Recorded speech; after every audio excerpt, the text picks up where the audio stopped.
ಓಂ ಸದ್ಗುರು ಶ್ರೀ ಶುದ್ಧ ಬ್ರಹ್ಮಣೇ ನಮಃ.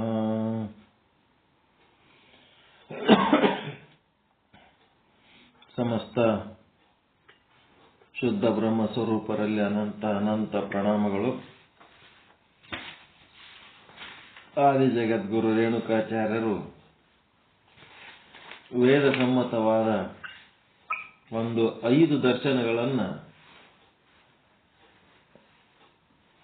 ಅಗಸ್ತ್ಯ ಮಹರ್ಷಿಗಳಿಗೆ ಪರಿಚಯ ಮಾಡುತ್ತಾ ಇದ್ದಾರೆ. 5ನೇ ಪರಿಚ್ಛೇದದಲ್ಲಿ ಅದರೊಳಗೆ ಸಾಂಖ್ಯ ದರ್ಶನದ ಬಗ್ಗೆ ಪ್ರಸ್ತಾಪ ಬಂದಾಗ, ಸಾಂಖ್ಯ ದರ್ಶನದಲ್ಲಿ 25 ತತ್ವಗಳು, ಒಂದು ಪುರುಷ ತತ್ವ ಮತ್ತೆ ಒಂದು ಪ್ರಕೃತಿ ತತ್ವ. ಪುರುಷ ತತ್ವ ಅಂದ್ರೆ ಚೈತನ್ಯ ತತ್ವ, ಪ್ರಕೃತಿ ತತ್ವ ಅಂದ್ರೆ ಜಡ ತತ್ವ. ಆ ಪುರುಷ ತತ್ವಕ್ಕೆ ಅವ್ಯಕ್ತ ಅಂತಾರೆ, ಪ್ರಕೃತಿ ತತ್ವಕ್ಕೆ ವ್ಯಕ್ತ ಅಂತಾರೆ. ಮತ್ತೆ ಅವ್ಯಕ್ತದೊಳಗೆ ಪ್ರಕೃತಿ ವಿಕೃತಿ ಕೂಡ ಅಂತಾರೆ.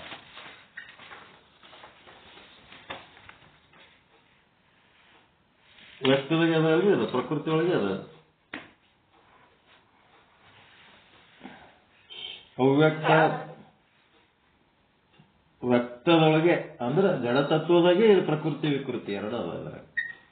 ಚೈತನ್ಯದಾಗ ಇಲ್ಲ ಪ್ರಕೃತಿ ವಿಕೃತಿ.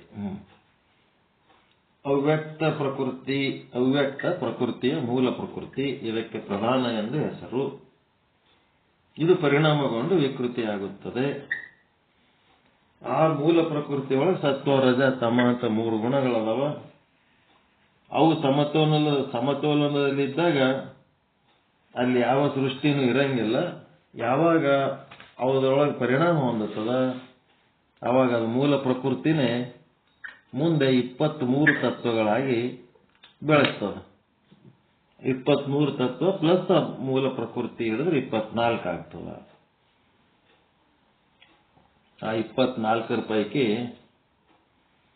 ಈ ಮೂಲ ಪ್ರಕೃತಿ ಒಳಗ ಸತ್ವ ರಜ ತಮ ಗುಣಗಳಲ್ಲಿ ಪರಿಣಾಮ ಹೊಂದಿದಾಗ ಮಹತ್ ಅಂತ ಉಂಟಾಗ್ತದ.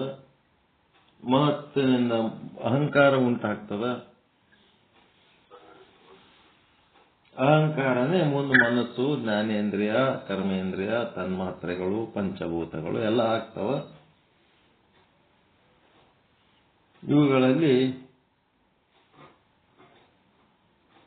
ಅವಿಕೃತಿ ಅಂತ ಒಂದದ. ಅದರೊಳಗೆ ಏನೂ ವಿಕಾರ ಇಲ್ಲ.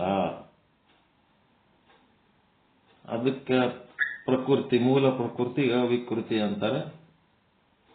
ಮಹತ್ ತತ್ವ ಅಥವಾ ಬುದ್ಧಿ ಮತ್ತು ಅಹಂಕಾರ ಮತ್ತೆ ಪಂಚ ತನ್ಮಾತ್ರೆಗಳು, ಇವು 7 ಐಟಮ್ಗಳು. ಶಬ್ದ ಸ್ಪರ್ಶ ರೂಪ ರಸ ಗಂಧ ಪ್ಲಸ್ ಮಹತ್ ಪ್ಲಸ್ ಅಹಂಕಾರ, ಇವಿಷ್ಟು 7ಕ್ಕ ಪ್ರಕೃತಿ ವಿಕೃತಿ ಅಂತಾರೆ. ಹೆಂಗಿದು ಪ್ರಕೃತಿ ವಿಕೃತಿ ಅಂದ್ರೆ?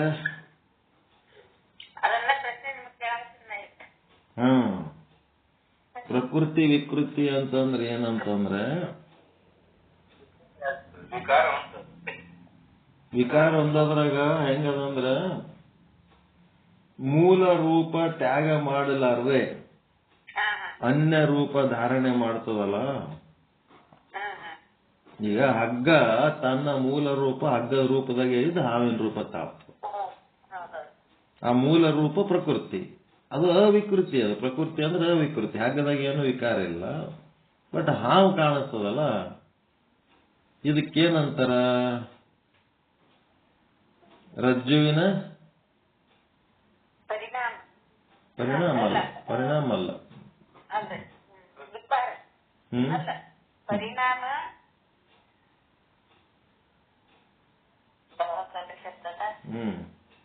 ಹಾಲು ಹೋಗಿ ಮೊಸರಾಗಿ, ಹಾಲು ತನ್ನ ಮೂಲ ರೂಪ ಕಳ್ಕೊಂಡು ಮೊಸರಾಗ್ತದಲ್ಲ, ಅದು ಪರಿಣಾಮ. ಅದು ವಿಕೃತಿ. ಅದು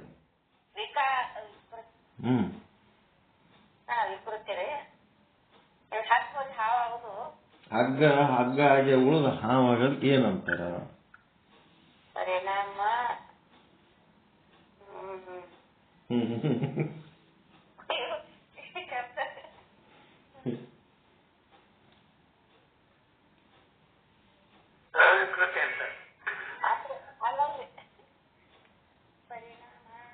ವಿವರ್ತ ವಿವರ್ತ ಪರಿಣಾಮ. ಹಗ್ಗ ಹಗ್ಗಾಗಿ ಉಳಿದು ಹಾವಾಗಿ ತೋರ್ತದಲ್ಲ, ಅದು ಹಗ್ಗದ ವಿವರ್ತ. ಅದಕ್ಕೆ ಹಗ್ಗ ಆಗಿ ಉಳಿದದ್ದು ಪ್ರಕೃತಿ, ಹಾವಾಗಿ ತೋರಿದ್ದು ವಿಕೃತಿ. ಎರಡೂ ಅದ ಅದ್ರೊಳಗೆ, ಪ್ರಕೃತಿ ವಿಕೃತಿ.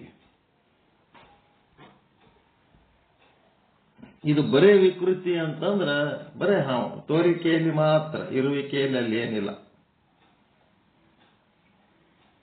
ಬರೇ ವಿಕೃತಿ, ಪ್ರಕೃತಿ ಇಲ್ಲ ಅಲ್ಲಿ. ಇದು ಬಹಳ ಹಳೇ ಫಿಲಾಸಫಿ ಇದ್ದದ್ದಕ್ಕ ಆ ಶಬ್ದಗಳು ಒಂದ್ ನಮೂನಿ ಇರ್ತಾವ, ಅದರ ಅರ್ಥನೂ ಒಂದ್ ನಮೂನಿ ಇರ್ತಾವ. ಇದ್ರಾಗ ವೇದಾಂತದಾಗ ಇದ್ದಷ್ಟು ಸ್ಪಷ್ಟ ಇದಿರಲ್ಲ, ಹಳೇ ಫಿಲಾಸಫಿ ಇರ್ತವೆ. ವಿವರ್ತ ವಿವರ್ತ ಅಂತ, ವಿವರ್ತ ಪರಿಣಾಮ. ವಿಕೃತಿ.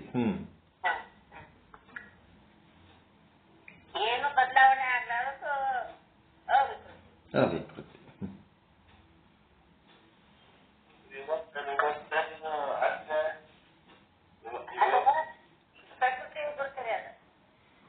ಈಗ ಬ್ರಹ್ಮ ಬ್ರಹ್ಮಾಂಡವಾಗಿ ತೋರ್ಲಕತ್ತಾನ ಅಂತಂದ್ರ ಬ್ರಹ್ಮ ತನ್ನ ಮೂಲ ರೂಪ ಬಿಟ್ಟಿಲ್ಲ. ಸತ್ ಚಿತ್ ಆನಂದ ನಿತ್ಯ ಪರಿಪೂರ್ಣ ಇದ್ದು ಅಸತ್ ಅಚಿತ್ ದುಃಖ ಅಪೂರ್ಣ ಅನಿತ್ಯವಾದಂತ ಜಗತ್ತಾಗಿ ತೋರ್ಲಕತ್ತಾನ. ಈ ಜಗತ್ತು ಬ್ರಹ್ಮದ ವಿವರ್ತ. ಮತ್ತೆ ಈ ಜಗತ್ತು ಹೆಂಗದಂದ್ರೆ ಬಾಲ್ಯ ಯೌವನ ಮುಪ್ಪು ಸೃಷ್ಟಿ ಸ್ಥಿತಿ ಲಯ ಅಂತೇಳಿ ಪರಿಣಾಮ ಏನು ಹೊಂದಲಕತ್ತದ, ಅದು ಮಾಯೆಯ ಪರಿಣಾಮ. ಬ್ರಹ್ಮದ ವಿವರ್ತ, ಮಾಯೆಯ ಪರಿಣಾಮ.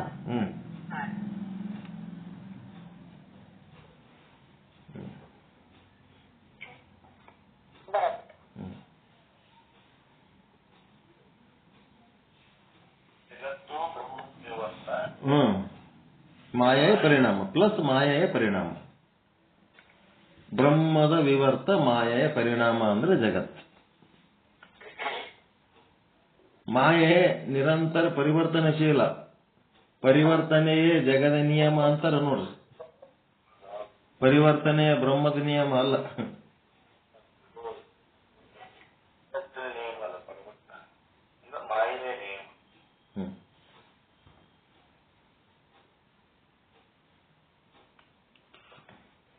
ಬುದ್ಧಿ ಸತ್ವಗುಣ ಪ್ರಧಾನ ಅದ, ಪಂಚಭೂತ ತಮೋಗುಣ ಪ್ರಧಾನ ಅದ, ಮತ್ತೆ ಉಳಿದದ್ದೆಲ್ಲ ರಜೋಗುಣ ಪ್ರಧಾನ. 24 ತತ್ವಗಳಲ್ಲಿ. ಮತ್ತೆ ಚೇತನ ಹೆಂಗದರಿ?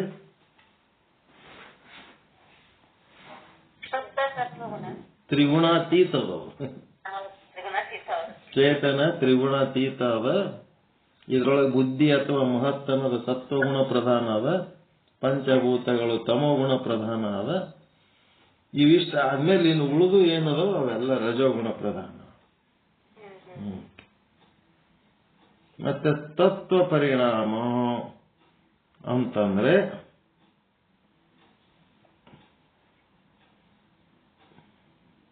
ಪ್ರಥಮ ಹಂತದ ಪರಿಣಾಮ ಎಂದು ಅಥವಾ ತತ್ವ ಪರಿಣಾಮ ಎಂದು. ಏನದು ಪ್ರಥಮ ಹಂತದ ತತ್ವ ಪರಿಣಾಮ ಅಂತಂದ್ರೆ ಪಂಚಭೂತಗಳು.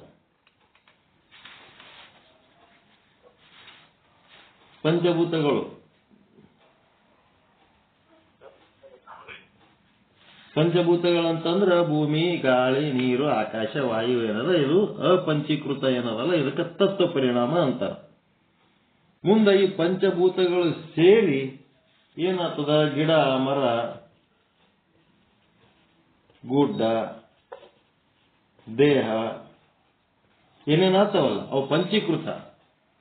ಆ ಪಂಚೀಕೃತ ಆಗಿದ್ದಕ್ಕೆ ಏನಂತಾರ, ತತ್ವಾಂತರ ಪರಿಣಾಮ. ಅಪಂಚೀಕೃತ ಪಂಚಭೂತಗಳಿಗೆ ತತ್ವ ಪರಿಣಾಮ ಅಂತಾರೆ. ಹ್ಮ್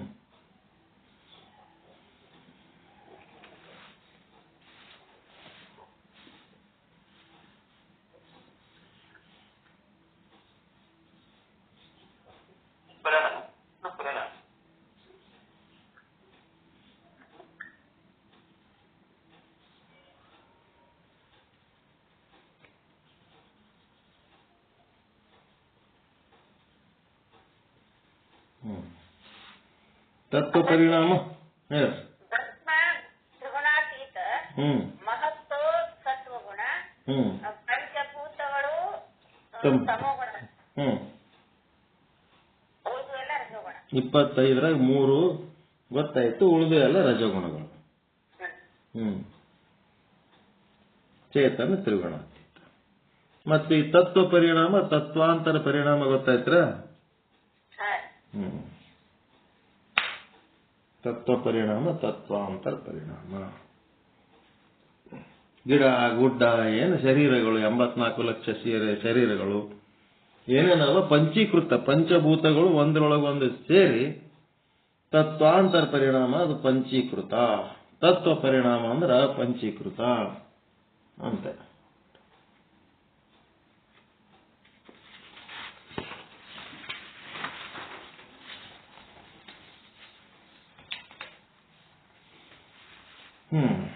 ಮುಂದೇನು ಹೇಳ್ತಾರ?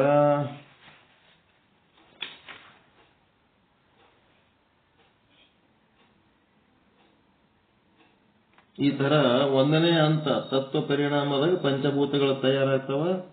ಆಮೇಲೆ ತತ್ವಾಂತರ ಪರಿಣಾಮ ಅಂತಂದ್ರ ಪಂಚಭೂತಗಳು ಒಂದರೊಳಗೊಂದು ಸೇರಿ ಪ್ರಪಂಚದ ಎಲ್ಲ ಪದಾರ್ಥಗಳ ತಯಾರಾಗ್ತವ. ತಯಾರಾದ್ಮೇಲೆ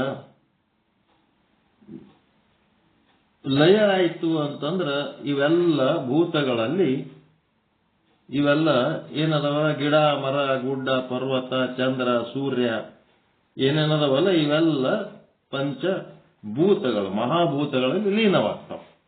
ಎದರಾಗ ಯಾವು? ಪ್ರಳಯ ಕಾಲದಲ್ಲಿ.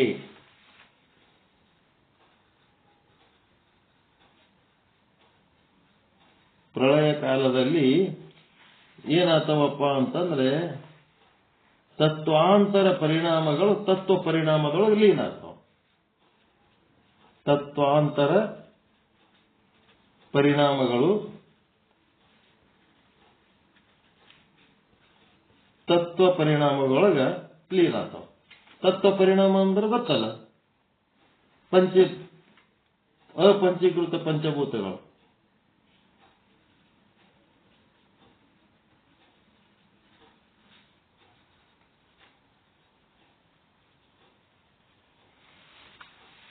ಏನ್ ಹಿಂಗಂದ್ರ ಪ್ರಳಯ ಕಾಲದಲ್ಲಿ ತತ್ವಾಂತರ ಪರಿಣಾಮ. ಈಗ ನಿಮ್ ಶರೀರದಲ್ಲ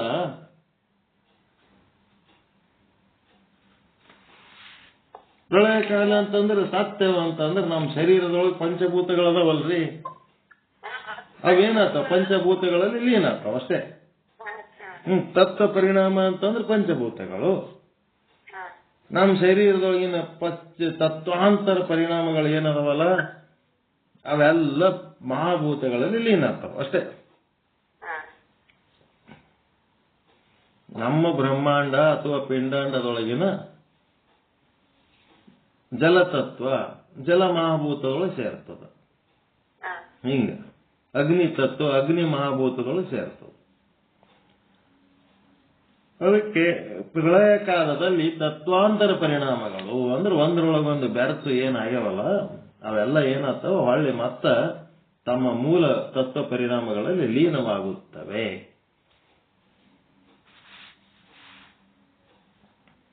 ಅಂತಿರ ನೋಡಿ, ಪಂಚಮಹಾಭೂತಗಳಲ್ಲಿ ಅವರ ದೇಹ ಲೀನವಾಯಿತು. ದೇಹದ ಪೃಥ್ವಿ ಪದಾರ್ಥ ಪೃಥ್ವಿಗೆ ಹೋಗಿರ್ತದ, ಆಕಾಶದ ಪದಾರ್ಥ ಆಕಾಶಕ್ಕೆ ಹೋಗ್ತದ,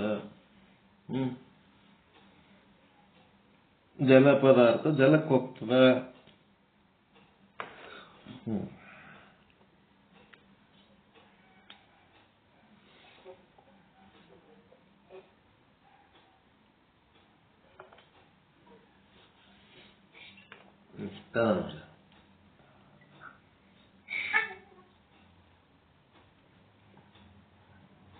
ಆದಿ ಸೃಷ್ಟಿಯಲ್ಲಿ ತತ್ವ ಪರಿಣಾಮವಾಗುತ್ತದೆ.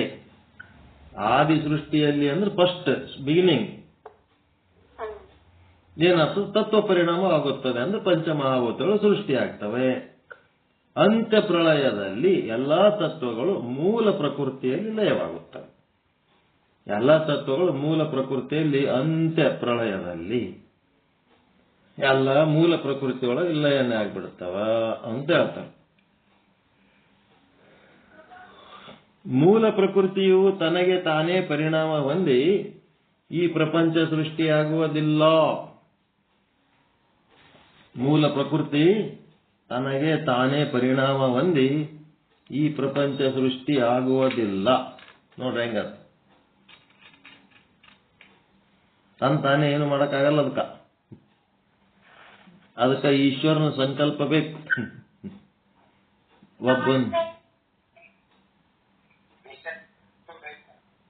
ಏನ್ರಿ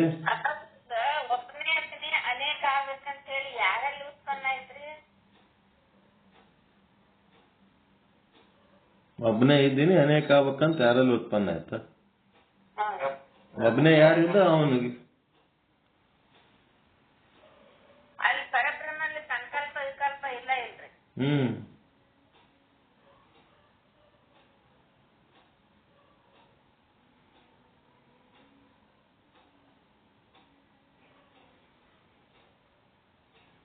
ಅಲ್ಲಿ ಏನದ, ಅವನಲ್ಲಿ ಒಂದು ಮಾಯಾಶಕ್ತಿ ಆದಲ್ರಿ, ಹಣಿಗೆ ತಿಕ್ಕಳಿ, ಅದರ ಸಂಗಟ ಈಶ್ವರನೂ ಅದನ. ಆ ಈಶ್ವರ್ಗೆ ಆಗ್ತದ, ಅವನಿಗಾಗಲ್ಲ. ಶುದ್ಧ ಬ್ರಹ್ಮನಲ್ಲಿ ಏನಿಲ್ಲ, ಏನೇನು ಇಲ್ಲ. ಅಲ್ಲಿ ಈಶ್ವರ ಏನಾಗ್ತಾನ, ಒಬ್ಬನೇ ಆಗಿರ್ತಾನ. ಅವನೇ ಅನೇಕ ಜೀವರುಗಳು ಆತನ.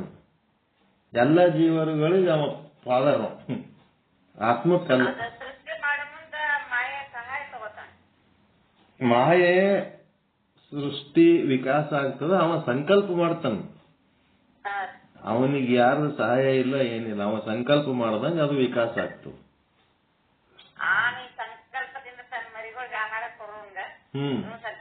ಸಂಕಲ್ಪ ಮಾಡ್ತಾನ. ಹೆಂಗ ಅವನಿಗೆ ಸಂಕಲ್ಪ ಬರ್ತದ, ಹಂಗಂಗ ಅದು ವಿಕಾಸ ಆಗ್ತದೆ.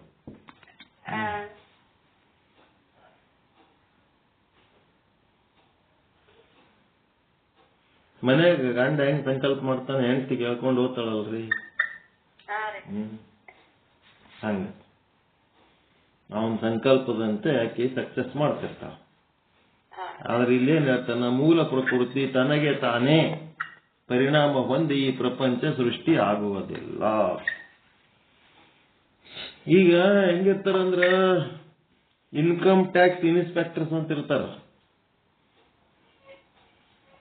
ಇನ್ಕಮ್ ಟ್ಯಾಕ್ಸ್ ಇನ್ಸ್ಪೆಕ್ಟರ್ಗಳು ಅಂತ ಇರ್ತಾರ. ಯಾವ್ದೋ ಡಿಪಾರ್ಟ್ಮೆಂಟ್ನಾಗ ಇನ್ಸ್ಪೆಕ್ಟರ್ಗಳು ಅಂತ ಇರ್ತಾರ. ಫುಡ್ ಇನ್ಸ್ಪೆಕ್ಟರ್ ಅಂತ ಇರ್ತಾರ. ಮತ್ತಿನ್ ಯಾವ್ದೋ ಇನ್ಸ್ಪೆಕ್ಟರ್ಗಳು ಇರ್ತಾರ. ಆ ಇನ್ಸ್ಪೆಕ್ಟರ್ಗಳು ಏನಾರ ಇನ್ಸ್ಪೆಕ್ಷನ್ ಮಾಡ್ಬೇಕಾದ್ರೆ ತಮ್ಮ ತಾವೇ ಬಂದು ಮಾಡಂಗಿಲ್ಲ. ಇನ್ಸ್ಪೆಕ್ಷನ್ ಅವರು ಅವರ ಮೇಲಾಧಿಕಾರಿಗಳ ಆದೇಶ ಇದ್ರೆ ಮಾತ್ರ ಬಂದ್ ಮಾಡ್ತಾರ ಅವರು. ನಾ ಇನ್ಸ್ಪೆಕ್ಟರ್ ಅದೀನಿ ಕೇಳಕ್ಕೆ ಅವ್ರ ಮೇಲಾಧಿಕಾರಿಗಳ ಆದೇಶ ತಗೊಂಡು ಅವ್ರು ಚೆಕ್ ಮಾಡ್ಲಕ್ ಬಂದಿರ್ತಾರ. ಇನ್ಸ್ಪೆಕ್ಟರ್ ಅದೀವಿ ಅಂತ ಹೇಳಕ್ಕೆ ಬಡ ಬಡ ಎಲ್ಲಿ ಬೇಕಲ್ಲಿ ಹೋಗಿ ಏನ್ ಬೇಕಾದ್ರೆ ಕಾರವಾರ ಮಾಡ್ಲಕ್ ಅಲ್ಲೋ ಇಲ್ಲ ಅವ್ರಿಗೆ. ಕಣ್ಣೆದ್ರೆ ಅನ್ಯಾಯ ಕಂಡ್ರು ಅವ್ರ ಏನು ಮಾಡಕ್ಕಾಗಲ್ಲ. ಅವ್ರ ಮೇಲಾಧಿಕಾರಿಗಳದು ಆದೇಶ ಬೇಕವ್ರಿಗೆ, ಇಲ್ಲಾಂದ್ರೆ ಮಾಡಕ್ ಬರಲ್ಲ.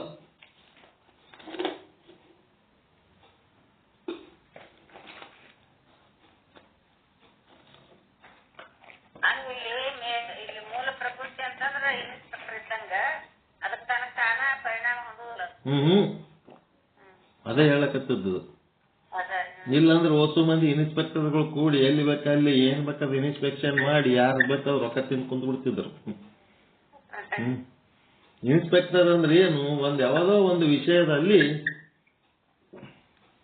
ಅವರಿಗೆ ಮಾಹಿತಿಗಳು ಬೇಕಾಗಿರ್ತದೆ. ಮೇಲಾಧಿಕಾರಿಗಳಿಗೆ ಹೋಗಿ ಇನ್ಸ್ಪೆಕ್ಷನ್ ಮಾಡಿ ಇದ್ರ ವರದಿ ತಯಾರು ಮಾಡ್ಕೊಂಬಾರಪ್ಪ ಅಂತ.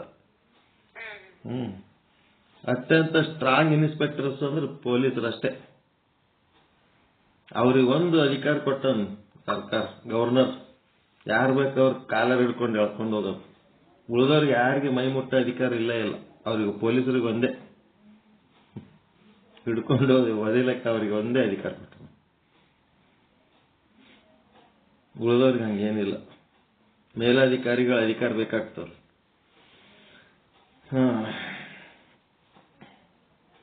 ಮೂಲ ಪ್ರಕೃತಿ ತನಗೆ ತಾನೇ ಪರಿಣಾಮ ಹೊಂದಿ ಆಗುವುದೇ ಇಲ್ಲ.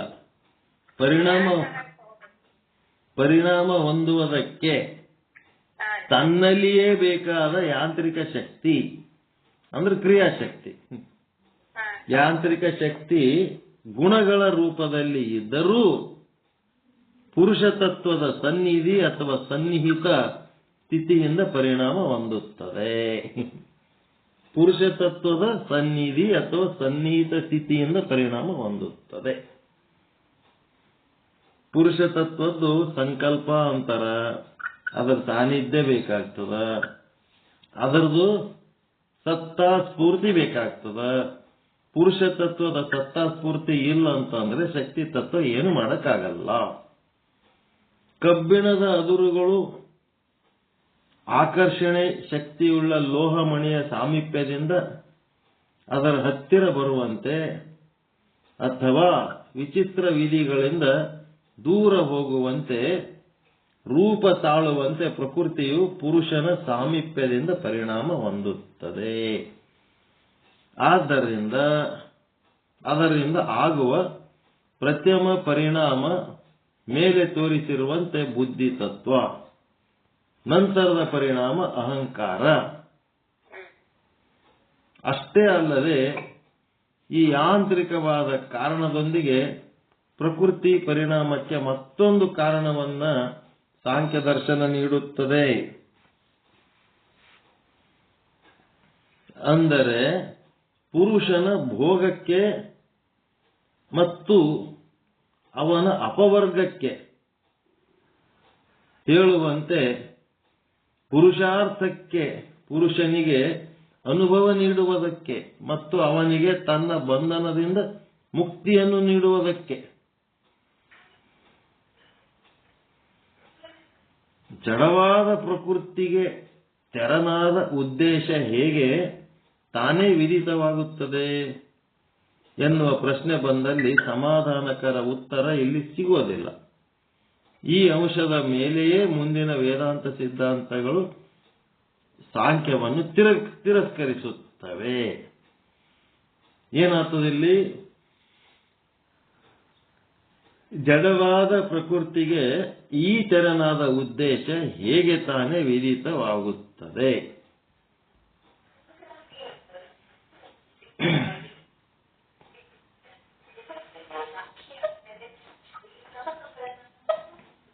ಪುರುಷನಿಗೆ ಅನುಭವ ನೀಡಬೇಕು ಅನ್ನಂಥದ್ದು, ಅನುಭವ ಹೊಂದಬೇಕು ಅನ್ನೋದು ಪುರುಷನಿಗೆ ಆದಾಗ ಜಡವನ್ನು ತಾನು ಬಳಸ್ಕೊತಾನ. ಆದ್ರೆ ಈ ಜಡವಾದ ಪದಾರ್ಥನೇ ಆ ಪುರುಷನಿಗೆ ಅನುಭವ ನೀಡಬೇಕು ಅಂತೇಳಿ ಅದು ವಿಕಾಸ ಆಗ್ತದ ಅನ್ನೋಂಥ ವಾಕ್ಯ ಏನದಲ್ಲ, ಇದು ತಿರಸ್ಕಾರಕ್ಕೆ ಯೋಗ್ಯ ಆಗ್ಯದ ಅಂತ.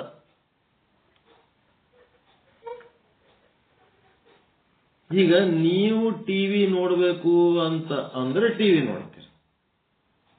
ಟಿವಿನೇ ನಿಮಗೆ ಪ್ರದರ್ಶನ ಆಗಿ ನಿಮಗೆ ಸಂತೋಷ ಪಡಿಸಬೇಕು ಅಂತ ಹೇಳದಂತ ವಾಕ್ಯ ಅದ ಇದು.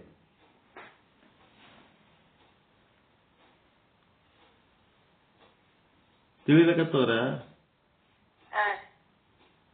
ಟಿವಿ ಜಡ ಅದ, ಆ ಜಡ ಪದಾರ್ಥದ ಸಂಕಲ್ಪ ಏನ್ ಮಾಡ್ತದಂತ ಆ ಟಿವಿ ನೋಡೋನಿಗೆ ಸಂತೋಷ ಪಡಿಸ್ಬೇಕು, ಆನಂದ ಪಡಿಸ್ಬೇಕು ಅಂತ ಅದು ಅಂತದಂತ.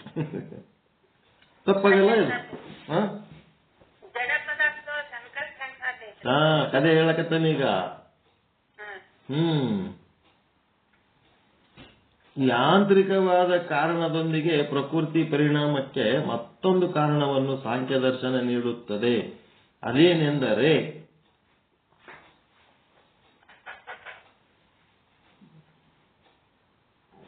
ಪುರುಷನ ಭೋಗಕ್ಕೆ ಮತ್ತು ಅವನ ಅಪವರ್ಗಕ್ಕೆ ಹೇಳುವಂತೆ ಪುರುಷಾರ್ಥಕ್ಕೆ, ಪುರುಷನಿಗೆ ಅನುಭವ ನೀಡುವುದಕ್ಕೆ ಮತ್ತು ಅವನಿಗೆ ಬಂಧನದಿಂದ ಮುಕ್ತಿಯನ್ನು ನೀಡುವುದಕ್ಕೆ, ಅಪವರ್ಗಕ್ಕೆ ಅಂದ್ರೆ ಬಂಧನದಿಂದ ಮುಕ್ತಿಯನ್ನು ನೀಡುವುದಕ್ಕೆ ಅಂತೇಳಿ ಏನ್ ಮಾಡ್ತದೆ ಇದು? ಪ್ರಕೃತಿ ಪರಿಣಾಮ ಹೊಂದುತ್ತದ. ಪ್ರಕೃತಿ ಎದಕ್ಕೆ ಪರಿಣಾಮ ಹೊಂದುತ್ತದ ಅಂದ್ರೆ ಪುರುಷನಿಗೆ ಏನ್ ನೀಡ್ಬೇಕಂತದಂತದು? ಅನುಭವ ನೀಡಬೇಕು ಅಂತದು ಪ್ರಕೃತಿ ಪರಿಣಾಮ ಹೊಂದುತ್ತದ ಅಂತ. ಹಂಗಾಗ್ತದದು? ಪುರುಷನ ಸಂಕಲ್ಪದಂತೆ ಅದು ಪ್ರಕೃತಿ ಪರಿಣಾಮ ಹೊಂದುತ್ತದೆ ಹೊರತು ಪುರುಷನಿಗೆ ಭೋಗ ನೀಡ್ಬೇಕಂತ ಹೇಳಿಕೆ ಅದು ಪರಿಣಾಮ ಹೊಂದುತ್ತದ ಅಂತಂದ್ರ ಅದು ಪ್ರಕೃತಿ ಅನ್ನೋದು ಜಡ ಪದಾರ್ಥ ಅದ. ಅದಕ್ಕೆ ಪುರುಷನ ಬಗ್ಗೆ ಪ್ರಜ್ಞೆ ಎಲ್ಲಿದು ಬಂತು, ಮತ್ತೆ ಪುರುಷನಿಗೆ ಭೋಗ ನೀಡಬೇಕು ಅನ್ನೋಂಥ ಸಂಕಲ್ಪನೆ ಎಲ್ಲಿದು ಬಂತು? ಅದಕ್ಕೆ ಈ ವಾಕ್ಯ ಏನಾಯ್ತು? ಪುರುಷನ ಭೋಗಕ್ಕೆ ಮತ್ತು ಅವನ ಅಪವರ್ಗಕ್ಕೆ ಅಂತಂದ್ರೆ ಬಂಧನದಿಂದ ಮುಕ್ತಿ ನೀಡುವುದಕ್ಕೆ ಏನಾಗ್ತದ? ಪ್ರಕೃತಿ ಪರಿಣಾಮ ಹೊಂದುತ್ತದೆ ಅಂತಂದ್ರೆ ಏನಾಯ್ತು? ಜಡವಾದ ಪ್ರಕೃತಿಗೆ ಈ ತೆರನಾದ ಉದ್ದೇಶ ಹೇಗೆ ತಾನೇ ವಿದಿತವಾಗುತ್ತದೆ ಎನ್ನುವ ಪ್ರಶ್ನೆ ಬಂದಲ್ಲಿ ಸಮಾಧಾನಕರ ಉತ್ತರ ಸಿಗುವುದೇ ಇಲ್ಲ ಈ ಸಾಂಖ್ಯಶಾಸ್ತ್ರದೊಳಗೆ. ಸತ್ವ ರಜ ತಮೋ ಗುಣಗಳಲ್ಲಿ ಸಮತೋಲನ ಕಳ್ಕೊಂಡಾಗ ಅದು ಮುಂದೆ ಬೇರೆ ಬೇರೆ ತತ್ವಗಳಾಗಿ ವಿಕಾಸ ಹೊಂದುತ್ತದ. ಹ್ಯಾಂಗ್ ಹೊಂದುತ್ತದ ಅಂತ ಹೇಳಿದ್ರು. ಯಾಕೆ ವಿಕಾಸ ಹೊಂದುತ್ತದ ಅನ್ನೋ ಪ್ರಶ್ನೆಗೆ ಹ್ಯಾಂಗ್ ಹೊಂದುತ್ತದ ಬೇರೆ, ಹೌ ಬೇರೆ, ವೈ ಬೇರೆ. ಯಾಕೆ ಹೊಂದುತ್ತದ ಅಂತಂದ್ರ ಪುರುಷ ತತ್ವಕ್ಕ ಭೋಗ ನೀಡೋದಕ್ಕೆ ಅದು ವಿಕಾಸ ಹೊಂದುತ್ತದ ಅಂತ ಹೇಳಿದ ಮೇಲೆ ಇಲ್ಲಿ ಸಿಕ್ಕೊಂಬಿತ್ತಿದೆ. ಇದು ಜಡ ವಸ್ತು ಅದ, ಪುರುಷ ತತ್ವಕ್ಕ ಭೋಗ ನೀಡ್ಬೇಕನ್ನೋದು ಹೆಂಗ? ಚಶ್ಮಾ ಈ ಪುರುಷನ ಕಣ್ಣಿಗೆ ಹೋಗಿ ನಾನು ಇವನ ಕಣ್ಣು ಚಂದ ಕಾಣಂಗ್ ಮಾಡ್ಬೇಕಂತ ಚಶ್ಮಾ ಮಾಡ್ತದ ಅನ್ನಂಗೆ ಅರ್ಥ ಆಯ್ತು. ಈಗ ನಾನ್ ಚಶ್ಮಾ ಹಾಕೊಂಡು ನನ್ನ ಕಣ್ಣು ಚೆನ್ನಾಗಿ ಇಟ್ಕೊಳ್ಳೋದು, ನಾನ್ ಚಶ್ಮಾ ಹಾಕೊಳ್ಳೋದು ನಂದು ಬೇರೆ. ಆ ಚಶ್ಮಾನೇ ನನ್ನ ಕಣ್ಣಿಗೆ ಭೋಗ ಕೊಡ್ಬೇಕಂತದ ಅಂದ್ರೆ ಹೆಂಗಿದು? ಅದಕ್ಕೆ ಇದು ಇಲ್ಲಿ ತಿರಸ್ಕರಿಸುತ್ತಾರೆ ಅಂತ. ಸಮಾಧಾನಕ್ಕೆ ಉತ್ತರ ಸಿಗುವುದೇ ಇಲ್ಲ ಇಲ್ಲಿ. ಚೇತನ ಈಗ ಬ್ರಹ್ಮಾಂಡದಲ್ಲಿರುವಂತಹ ಪುರುಷರು ಏನ್ ಬ್ರಹ್ಮಾಂಡ ಪುರುಷ? ಆತ್ಮ ರೀ, ಬ್ರಹ್ಮತತ್ವ.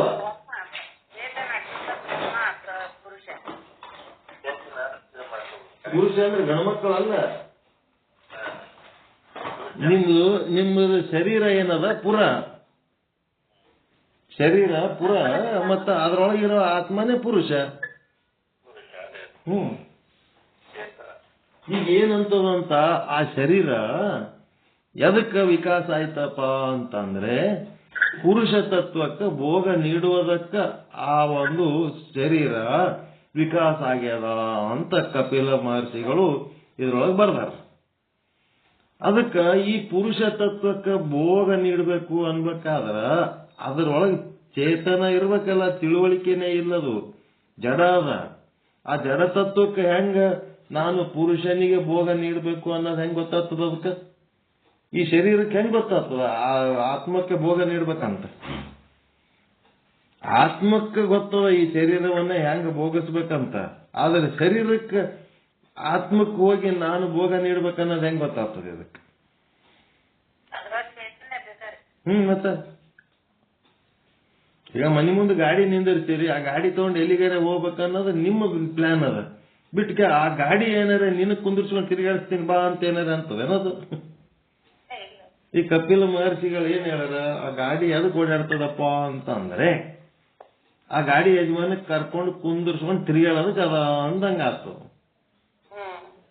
ಗಾಡಿ ಹೆಂಗ್ ಕುಂದಿರ್ಸ್ಕೊಂಡು ತಿರುಗಾಡ್ತದ? ಇವಾಗ ಕೂತು ತಿರುಗಾಡ್ತಾನ ಅದ್ರ ಮೇಲೆ. ಈ ರೀತಿ ವಿಚಾರ ಮಾಡಲಾಗಿ ಅಲ್ಲಿ ಸಮಾಧಾನಕಾರ ಉತ್ತರ ಸಿಗುವುದಿಲ್ಲ. ಈ ಅಂಶದ ಮೇಲೆಯೇ ಮುಂದಿನ ವೇದಾಂತ ಸಿದ್ಧಾಂತಗಳು ಈ ಸಾಂಖ್ಯ ಸಿದ್ಧಾಂತವನ್ನು ತಿರಸ್ಕರಿಸುತ್ತವೆ.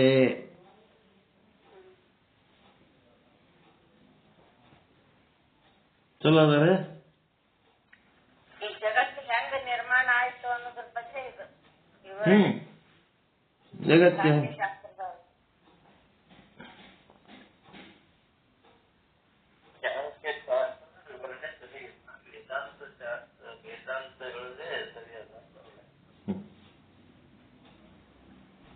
ಹಿಂಗ 4 ಶಾಸ್ತ್ರದವ್ರಿ ಇದ್ರ ಬಗ್ಗೆ 6 ಶಾಸ್ತ್ರ 6 ಶಾಸ್ತ್ರದವ. ನನ್ನ ಹತ್ರ 45 ದರ್ಶನಗಳದಾವ. ಇದು ಸಾಂಖ್ಯ ದರ್ಶನ ಒಂದು ಸ್ಯಾಂಪಲ್ ಕೊಡ್ಲಕತ್ತೀನಿ ನಾನು ನಿಮ್ಗೆ.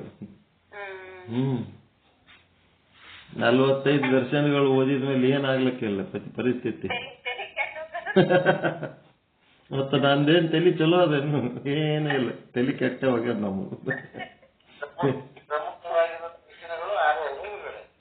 6 ಶಾಸ್ತ್ರಗಳದಾವ, 6 ದರ್ಶನಗಳು 6 ಅದಾವ್ರಿ. ನನ್ನ ಹತ್ರ ಇರೋ 45 ಅವ. ದರ್ಶನ ಅಂದ್ರೆ ಏನು?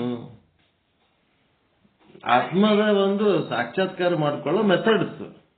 ಅರವಿಂದ ಆಶ್ರಮದವರು ಅರವಿಂದ ಹೆಂಗ ಆತ್ಮದರ್ಶನ ಮಾಡ್ಕೊಂಡ್ರು, ರಾಮಕೃಷ್ಣ ಪರಮಹಂಸರು ಹೆಂಗ ಆತ್ಮದರ್ಶನ ಮಾಡ್ಕೊಂಡ್ರು.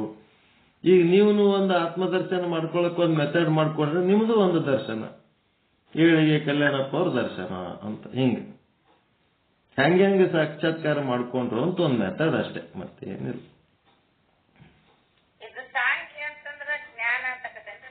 ಸಾ ಅಂತಂದ್ರ ಸಂಪೂರ್ಣ, ಸಮಗ್ರ, ಟೋಟಲ್.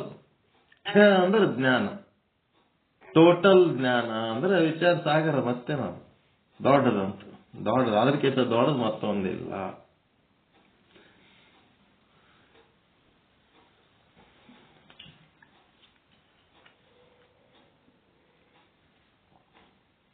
ಸಾಂಖ್ಯ ದರ್ಶನ ಪುರುಷ ತತ್ವದ ಲಕ್ಷಣಗಳನ್ನು ಹೇಳುತ್ತಾ ಹೀಗೆ ಹೇಳುತ್ತದೆ: ಪ್ರಕೃತಿಯು ತ್ರಿಗುಣಾತ್ಮಕ, ಅವಿವೇಕಿ, ವಿಷಯ, ಸಾಮಾನ್ಯ, ಅಚೇತನ, ಪ್ರಸವಧರ್ಮಿ. ಆದರೆ ಪುರುಷ ತತ್ವ ಇದಕ್ಕೆ ವಿಪರೀತವಾದದ್ದು. ಅಲ್ಲದೆ ಪುರುಷ ಅನೇಕ, ಅಕ್ರಿಯ, ಅಪರಿಣಾಮಿ, ನಿತ್ಯ ಅಂತ.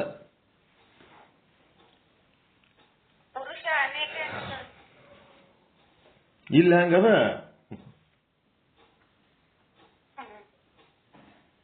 ಇಲ್ಲಿ ಹಂಗದ, ಇವ್ರ ಬಂದು ಹಂಗದ. ಇದು ಈ ಮೆಥಡ್ನಾಗ ಹಂಗದ, ಅನೇಕ ಅಂತ. ಎಲ್ಲಾ ಪುರಗಳಲ್ಲಿರುವ ಪುರುಷ ಒಬ್ಬನೇ ಅದನ. ಆದ್ರೆ ಇಲ್ಲಿ ಏನದ, ಪುರುಷ ಅನೇಕ ಅದಾವ ಅಂತಂದ್ರೆ ಏನಾಯ್ತು, ಇಲ್ಲಿ ಅವಿದ್ಯೆಗಳು ಹೆಂಗ ಅನೇಕ ಅದಾವಲ್ಲ ಹಂಗ ಈಶ್ವರ ಒಬ್ಬನೇ. ಈ ಬ್ರಹ್ಮ ಎಲ್ಲಾ 84 ಲಕ್ಷ ಕನ್ನಡಿ ತುಕ್ಕಡಿ ಒಳಗ ಒಬ್ಬಂದೇ ಪ್ರತಿಬಿಂಬ. ಅದು ವೇದ ಅಂತ ಹೇಳ್ತದೆ. ಇಲ್ಲೇನದ, ಅನೇಕ ಅಂತ ಹೇಳ್ತಾರೆ ಇವರು. ಹಳಿ ಮೆಥಡ್ ಇದು, ಓಲ್ಡ್ ಮೆಥಡ್. ಪುರುಷ ಅನೇಕ, ಪ್ರಕೃತಿನೂ ಅನೇಕನೇ ಅಂತ ಹೇಳ್ತಾರೆ ಇವರು. ಅಕ್ರಿಯ, ಅಪರಿಣಾಮಿ, ನಿತ್ಯ, ಅನೇಕ ಅಂತ ಹೇಳ್ತಾರೆ. ಈ ತೆರನಾದ ವಿಪರೀತ ಧರ್ಮಗಳು ಮತ್ತು ಲಕ್ಷಣಗಳನ್ನು ಹೊಂದಿರುವ ಪ್ರಕೃತಿ ಪುರುಷರು ಹೇಗೆ ಒಂದಕ್ಕೊಂದು ಸಂಬಂಧ ಪಡುತ್ತವೆ?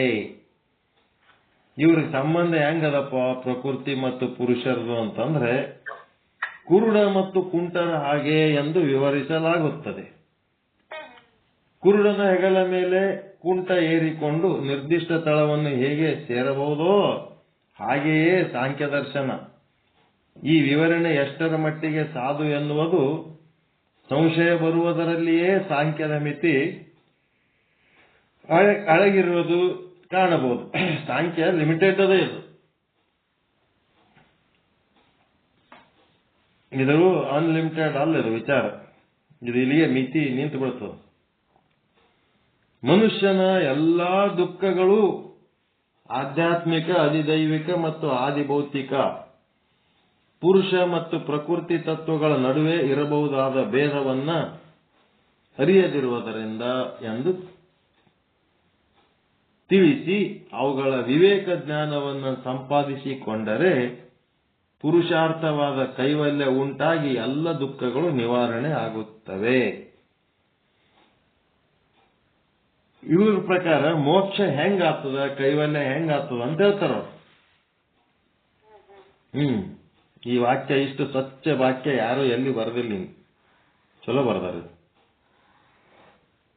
ಏನದಪ್ಪ ಅಂದ್ರೆ, ಮನುಷ್ಯ ಎಲ್ಲ ದುಃಖಗಳನ್ನ ಏನ್ ತಿಳ್ಕೋಬೇಕು? ಆಧ್ಯಾತ್ಮಿಕ, ಆದಿದೈವಿಕ, ಆದಿಭೌತಿಕ ಅಂದ್ರೆ ಈ ದುಃಖಗಳು ಮತ್ತು ಪುರುಷ ಮತ್ತು ಪ್ರಕೃತಿ ತತ್ವಗಳ ನಡುವೆ ಇರಬಹುದಾದ ಭೇದ.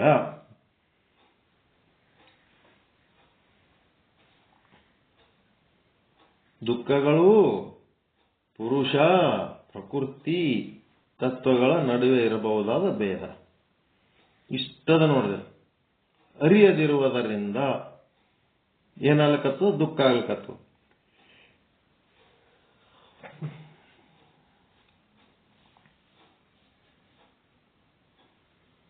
ಏನ್ ರೀಸನ್ ಕೊಟ್ಟ? ಮನುಷ್ಯನಿಗೆ ದುಃಖ ಯಾಕಾಗ್ಲಕತ್ತದ? ಪುರುಷ ಮತ್ತು ಪ್ರಕೃತಿ ತತ್ವಗಳ ನಡುವೆ ಇರಬಹುದಾದ ಭೇದವನ್ನು ಅರಿಯದಿರುವುದರಿಂದ ಎಲ್ಲಾ ದುಃಖಗಳು ಉಂಟಾಗುತ್ತವೆ. ದುಃಖಕ್ಕೆ ಕಾರಣ ಯಾವ್ಯಾವ ದುಃಖ? ಆಧ್ಯಾತ್ಮಿಕ ದುಃಖ ಇರಬಹುದು, ಅಧಿದೈವಿಕ ದುಃಖ ಇರಬಹುದು, ಅಧಿಭೌತಿಕ ಇರಬಹುದು. ಎಲ್ಲ ದುಃಖಗಳಿಗೆ ಕಾರಣ ಯಾವುದು? ಪುರುಷ ಮತ್ತು ಪ್ರಕೃತಿ ಮಧ್ಯದ ಭೇದವನ್ನು ಅರಿಯದಿರುವುದು.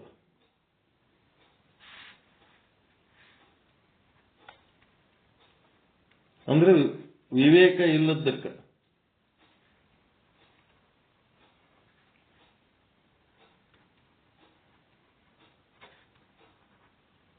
ಪ್ರಕೃತಿ ಪುರುಷರ ಭೇದ ಅರಿಯದಿರುವುದು. ದುಃಖಕ್ಕೆ ಕಾರಣ ಪ್ರಕೃತಿ ಪುರುಷರ ಭೇದ ಅರಿಯದಿರುವುದು. ಇದನ್ನ ತಿಳ್ಕೋಬೇಕು. ಅವುಗಳ ವಿವೇಕ ಜ್ಞಾನವನ್ನು ಸಂಪಾದಿಸಿಕೊಂಡರೆ ಪುರುಷಾರ್ಥವಾದ ಕೈವಲ್ಯ ಉಂಟಾಗಿ ಎಲ್ಲ ದುಃಖಗಳು ನಿವಾರಣೆ ಆಗುತ್ತವೆ. ಪ್ರಕೃತಿ ಮತ್ತು ಪುರುಷ ಇವೆರಡನ್ನ ಬೇರ್ಪಡಿಸಿ ತಿಳಿದುಕೊಳ್ಳುವ ವಿವೇಕ ಉಂಟಾಯಿತು ಅಂತಂದ್ರೆ ಮೋಕ್ಷ ಆಗ್ಬಿಡ್ತದಂತ ಹೇಳ್ತಾರೆ.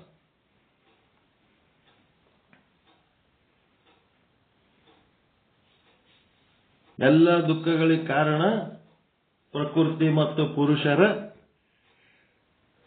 ಮಧ್ಯದ ಭೇದವನ್ನು ಅರಿಯದ ಕಾರಣ ದುಃಖ ಆಗ್ಲಿಕ್ಕತ್ತದ. ಈ ದುಃಖದಿಂದ ಮುಕ್ತಿ ಆಗಬೇಕು ಅಂತಂದ್ರೆ ಏನಾಗಬೇಕು? ಪ್ರಕೃತಿ ಪುರುಷರ ಮಧ್ಯದ ಭೇದವನ್ನ ತಿಳಿದುಕೊಳ್ಳುವಂತ ವಿವೇಕ ಜಾಗೃತಿ ಮಾಡಿಕೊಂಡರೆ ಮೋಕ್ಷ ಉಂಟಾಗ್ತದ ಅಂತ.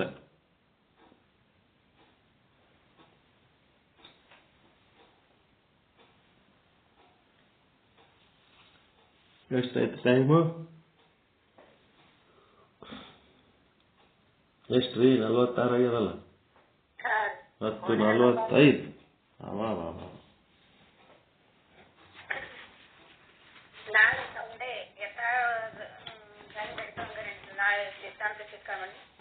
ಇದಕ್ಕೆ ಇರ್ತದನ್ರಿ ನಾಳೆಗೆ?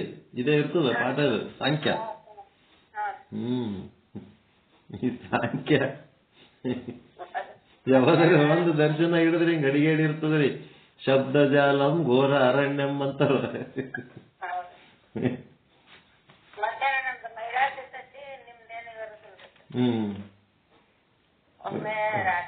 ರಾತ್ರಿ ಸಾಂಖ್ಯ ಹಿಡ್ಕೊಳ್ಳೋ ಮತ್ತ ತಿಳ್ಕೊಳ್ಳೋದಪ್ಪ.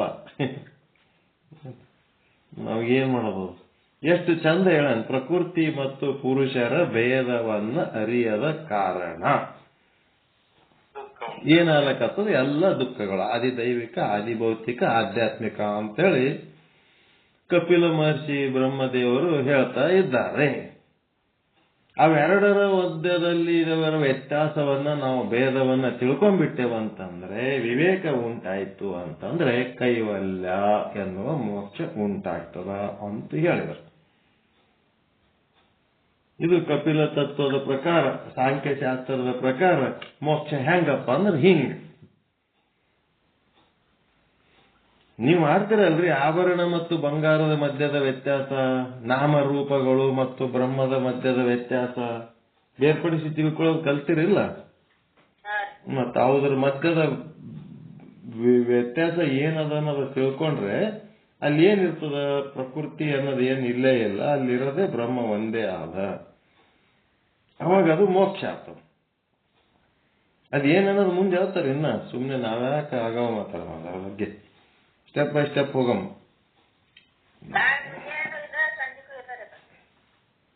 ನಾಳೆ ಮುಂಜಾನೆ ಏನದರಿ?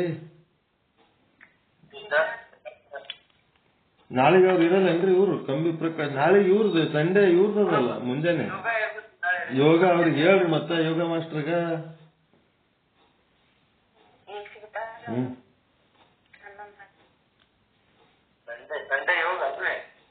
ಸಂಡೇ ಯೋಗ, ಮಂಡೇ ಲಿಂಗ ಪೂಜೆ, ಶನಿವಾರ ಸಂಜೆಗೆ ಯಾವಾಗ್ರಿ? ಸಾಯಂಕಾಲ. ಶನಿವಾರ ಸಿದ್ಧಾಂತ ಶಿಖಾಮಣಿ ಪಾರಾಯಣ, ಐತಾರ ಮಹಿಳಾ ಪೀಠದ ಕಾರ್ಯಕ್ರಮ, ಸೋಮವಾರ ಸಿದ್ಧಾಂತ ಶಿಖಾಮಣಿ ಕಾರ್ಯಕ್ರಮ. ನಮ್ ಗಂಗಾಧರ್ ಗುರುಗಳು ಎಲ್ಲಾರ ಅದಿರ? ಮತ್ತೆ ನಿಮ್ಮದು ಉಪನಿಷತ್ ಯಾವತ್ತು ಹೇಳ್ತೀರಿ? ಒಂದಿನ ಉಪನಿಷತ್ತುಗಳು ಸ್ಟಾರ್ಟ್ ಮಾಡ್ರಿ, ಒಂದಿನ ಸಾಯಂಕಾಲ ಎಲ್ಲರಿಗೆ ಕರ್ಕೊಂಡು. ಎಂದ್ ಹೇಳ್ಬೇಕಂತೀರಿ? ಸಂಜೆಗೆ ಹೇಳ್ಬೇಕಂತೀರಾ, ಮುಂಜಾನೆ ಹೇಳ್ಬೇಕಂತೀರಾ?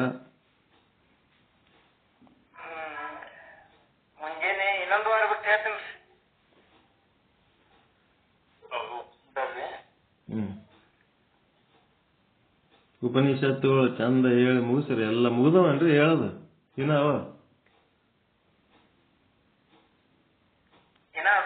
ಅದಾವ್ರಿ?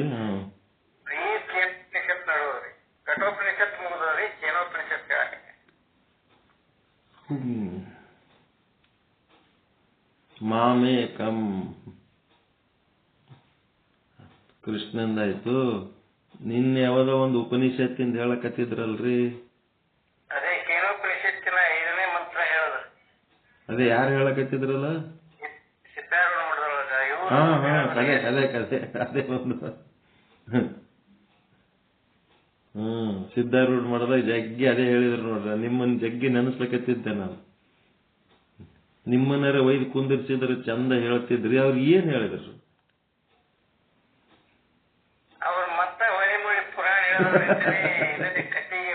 ಅದೇ ಸಮಸ್ಯೆ ಅದ ನೋಡ್ರಿ. ಅದರ ಮೂಲ ಅಂತರಾಳಕ್ಕೆ ಹೋಗಂಗೆ ಇಲ್ಲ. ಬರೀ ಹೊರಗವರಿಗೆ ಮಾತಾಡ್ತಾರ.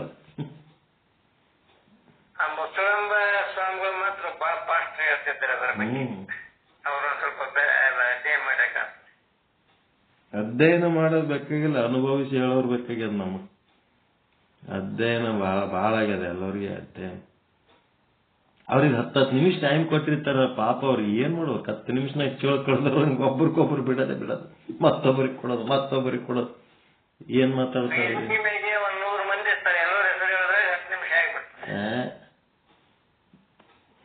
Two many cooks spoils the food ಅಂತ. ಬಹಳ ಮಂದಿ ಅಡಿಗೆ ಮಾಡೋರು ಕೂಡಿ ಅಡಿಗೆ ಹಾಳು ಮಾಡಿಬಿಡ್ತಾರ. ಒಬ್ಬರಿಗೆ ಒಂದು ತಾಸು ಕೊಟ್ರ ಒಂದಿಷ್ಟು ವಿಚಾರ ಮಾಡಿ ಒಂದು ನಿರ್ಣಯಕ್ಕೆ ಬಂದು ಚಂದ ಅನುಭವಿಸಿ ಹೇಳ್ತಾರ. 10 ನಿಮಿಷ ಹೇಳಂತಂದ್ರೆ ಏನದು? ಎಂತ ಪದ್ಧತಿಗಳು ಏನು ಅಪ್ಪ! ಅಷ್ಟು ಮಂದಿ ಕುಂತಿಗೆ ಒಂದು ಚಂದ ನಿರ್ಣಯ ಬರಂತದ್ದು, ಒಂದರೆ ಸಮಾಧಾನ ಸಿಗಂತ ಮಾತಾಡಂಗಿಲ್ಲ. ಹರ್ಕ್ ಪರ್ಕ್ ಅವ್ರಿಗೆ ಮಾತಾಡೋರಿಗೆ ಟೈಮ್ ಆಗನ ಇನ್ನೊಬ್ಬರಿಗೆ, ಅವ್ರಾಗನ ಮತ್ತೊಬ್ರಿಗೆ. ಹಿಂಗಾದ್ರೆ ಹೆಂಗಿಲ್ಲ? ಚಂದ ಆಗ್ಬೇಕು. ಹೊಟ್ಟಿನೇ ತುಂಬಂಗಿಲ್ಲ ಹಂಗಾದ್ರೆ. ಸ್ನ್ಯಾಕ್ಸ್ ತಿನ್ನಂಗ ಆಗ್ತದೆ. ಏನೋ ಅವ್ರೊಂದು ಪದ್ಧತಿ ಹಾಕೊಂಡ್ ಬಂದಾರ, ಮಾಡ್ಲಿ.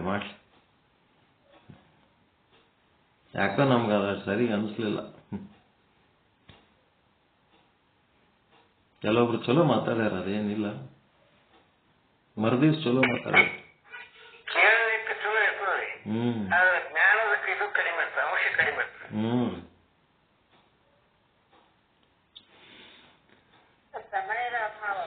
ಸಮಯದ ಅವರು ಒಳಗೆ ಅನುಭವ ಇದ್ದವ್ರು ಇರ್ತಾರೆ, ಟೈಮ್ ಕೊಟ್ರೆ ಹೇಳ್ತಾರೆ. ಟೈಮೇ ಇಲ್ಲ ಅಂದ್ರೆ ಅವ್ರು ಏನ್ ನೋಡ್ಬೇಕು, ಇನ್ನ ಹೇಳೋದ್ರಾಗೆ ಕಲಸೆ ಆಗ್ತದೆ. ಅದಕ್ಕೆ ನಾವೇನ್ ಮಾಡ್ತೀವಿ, ನಮ್ಮದೇ ಆದ ಸ್ವಂತ ಒಂದು ವ್ಯವಸ್ಥೆ ಮಾಡ್ಕೊಂಡು, ಈಗ ನೋಡ್ರಿ ಆರಾಮ್ ಕೂತ್ ಎಷ್ಟೊತ್ತು ಮಾತಾಡಿದ್ರಿ, ಯಾರ್ದೇನ್ ಕಿರಿಕಿರಿ, ಜಲ್ದಿ ಮುಗಿಸ್ರಿ ಅನ್ನೋರಿಲ್ಲ, ಸಾಕು ನಡ್ರಿ ಅನ್ನೋರಿಲ್ಲ, ಇನ್ನ ಹೇಳ್ರಿ ಅನ್ನೋರಿಲ್ಲ. ಸುಮ್ಮ ಆರಾಮ್ ನಮ್ ಸ್ವತಂತ್ರ ನಮಗಿರ್ತದೆ. ನೀವು ಇದ್ರಂಗೆ ಒಂದು ಮಾಡ್ಕೊಂಡ್ರೆ ನೀವು ಸ್ವತಂತ್ರವಾಗಿ ಹೇಳ್ಬೋದು, ನಿಮ್ದು ಒಂದು ಟೀಮ್ ತಯಾರು ಮಾಡ್ಕೊಂಡ್ರೆ.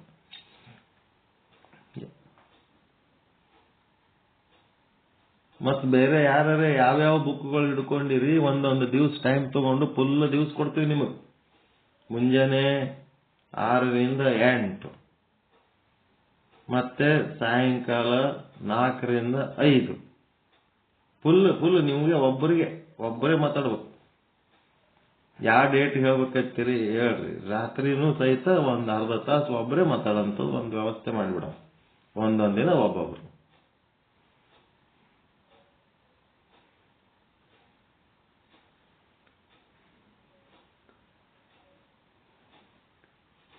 ಏನ್ ಮಾಡ್ತೀರಿ ನೋಡ್ರಿ, ಎಲ್ಲರಿಗೂ ಅವಕಾಶ, ಫುಲ್ ಮ್ಯಾಕ್ಸಿಮಮ್ ಟೈಮ್ ಕೊಡ್ತೀವಿ. ಚಂದ ತಯಾರಾಗಿ ಬಂದು ಹೇಳ್ಬೇಕು. ಅವ್ರು 1 ಗಂಟೆದಂತೂ ಫಿಕ್ಸ್ ಮಾಡ್ಕೊಂಡ್ಬಿಟ್ಟಾರ ಅವರು. ಗೀತಾ ಪಾರಾಯಣ, ಅದ್ರಾಗ ಏನ್ ಮಾತಾಡಂಗಿಲ್ಲ.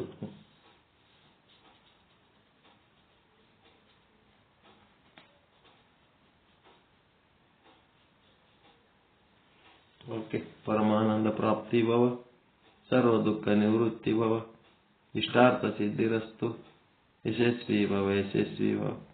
ಜೈ ಶುದ್ಧ ಬ್ರಹ್ಮ, ಜೈ ಶುದ್ಧ ಬ್ರಹ್ಮ, ಜೈ ಶುದ್ಧ ಬ್ರಹ್ಮ, ಜೈ ಶುದ್ಧ ಬ್ರಹ್ಮ.